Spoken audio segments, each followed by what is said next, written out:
Hello, I'm gonna try to talk about cybersecurity, remote work, and why stronger security protocols are critical and essential to a workplace environment, right? As remote work becomes a long-term standard, organizations must adopt stronger cybersecurity protocols to prevent data breaches, protect employee privacy, and maintain operational integrity. So, let's imagine waking up to find that your company's data, financial records, client info, even an employee social security numbers has been leaked online. The cause being a single employee working remotely on an unsecured Wi-Fi connection. This isn't hypothetical. It happens in a lot of places. It's the reality many organizations have already faced, right? So whether you work remotely or interact with businesses that rely on remote teams, cybersecurity affects you. With over 40% of U.S. employees working remotely, at least part-time. This information was taken from Gallup 2023. Breaches aren't just a corporate problem, they're personal risks too. So, researching this speech, I reviewed some reports from IBM, Harvard Business Review, real world incidents to understand how vulnerable our digital work environments have become. To protect sensitive data and ensure operational security, organizations must adopt stronger cybersecurity policies for remote work. Today, essentially, I'll show you why remote work increases cybersecurity risk, the real consequences of these threats, what organizations must do to strengthen their defenses, right? So what you can do. Remote workers often use personal laptops, unsecured Wi-Fi, and weak passwords, creating easy targets for cyber criminals, right? So according to the 2021 IBM Cost of a Data Breach report, breaches involving remote work cost organizations over $1 million more on average than traditional breaches, and this was in 2021 alone. So remote access, if not secure, becomes an entry point for hackers. Many companies rushed into remote work during COVID without having any infrastructure in place. While the transition was necessary, the security gap lingered quite exponentially.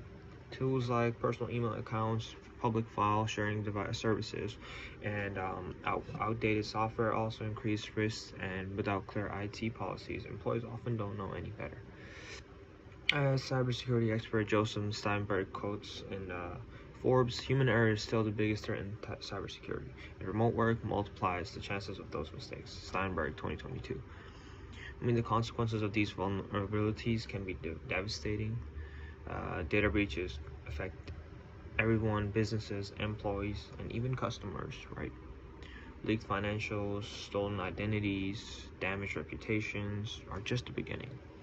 The Colonial Pipeline ransomware attack in 2021 was traced back to a single compromised password. It caused fuel shortages across the East Coast and cost the company nearly $4.4 million in ransom. And small businesses are hit especially hard. The National Cybersecurity Alliance reports that 60% of small businesses shut down within 6 months of a major cyber attack. Alright, so think of it this way. If an employee leaves a laptop in a cafe and it's stolen, and that device had no encryption or VPN, your entire database could be compromised.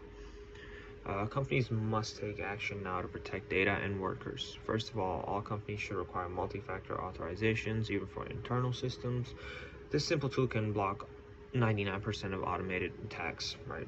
And comes from Microsoft.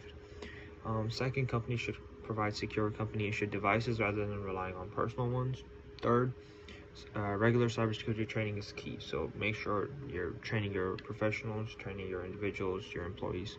Phishing scams are involving daily. Employees need to know what to look out for, right? Harvard Business Review states that the best performing companies are those that treat cybersecurity as a company-wide priority, not just IT department responsibility. And finally, IT teams should implement VPNs. You may ask why. Encrypted email systems and clearly defined security policies tailored to remote environments, right? They're going to help with a lot of stuff. As noted by cybersecurity researcher Lisa Martinez in the Journal of Information Security, proactive cybersecurity policies reduce breach risk by 45% across remote-first organizations.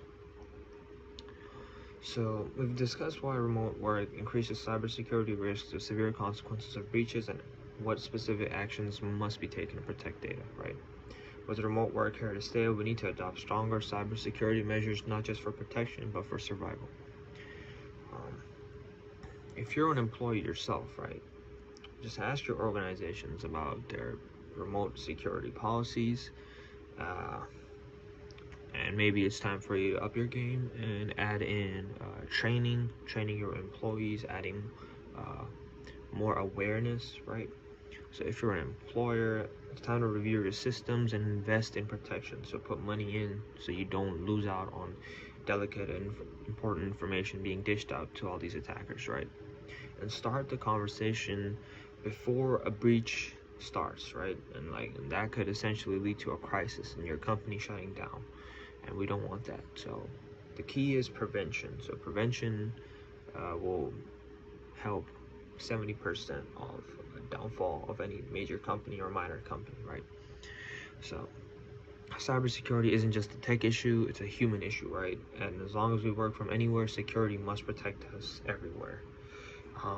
That was everything. If you have any questions, please get with me. And yeah, thank you very much.